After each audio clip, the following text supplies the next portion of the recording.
Sure, you can come to a library and check out a book, but today at the University of Victoria's McPhearson Library, you can check out people. Sure, you can find information from a book, but what if you could ask that book a question? And what if that book answered you with a story that changed your life? I came out the other end, as it were, whereas some people don't. I thought that maybe I could offer some hope. The University of Victoria calls this event Books That Talk Back. For a couple of days, you have the opportunity to borrow a human book and hear his or her story. I was hospitalized several times for several reasons, and some of them were pretty serious. For example, one of the human books, Connie Daniels, used to suffer from bipolar disorder, also known as manic depression. But she got through it, despite having to suffer the horribly embarrassing side effects from her medication. A lot of them create a craving for carbohydrates.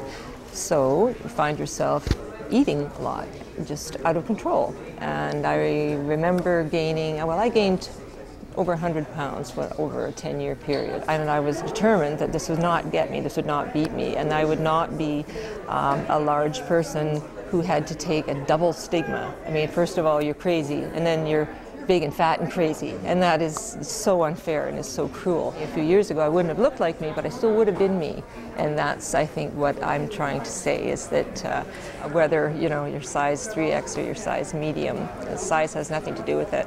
It's what's inside your clothes. Well, what I discovered is the farther back you look, the farther forward you see, and I think it was Winston Churchill who said that. Fern Perkins, another human book, wanted to share her passion for the City of Victoria's colorful history. Fern discovered that her 3 times great-grandmother was Isabella Ross, the first female landowner in BC, and who the Ross Bay Cemetery is named after. And she married her husband at 14 years of age, and when he was 28, an officer, Charles Ross, and she had her first child at 15, and she lived alone waiting for him to come back from his escapades, and then they traveled across Canada, and she had 9 more children on the move all the way across to Victoria, and every one of them lived to be an adult, and they had to deal with hostile environment, hostile tribes, hostile anything you can imagine, and she saved their lives on more than one occasion. Yeah, you can read these things in a history book, but isn't history much more interesting when someone makes it come alive? It's the fact that here I am,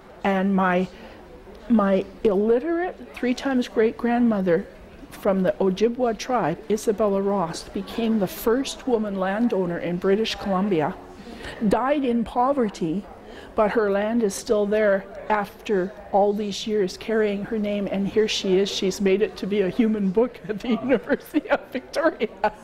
Read any good books lately? Yeah, but I got to talk with some good books. From the University of Victoria, I'm Dan Kahn for The Daily.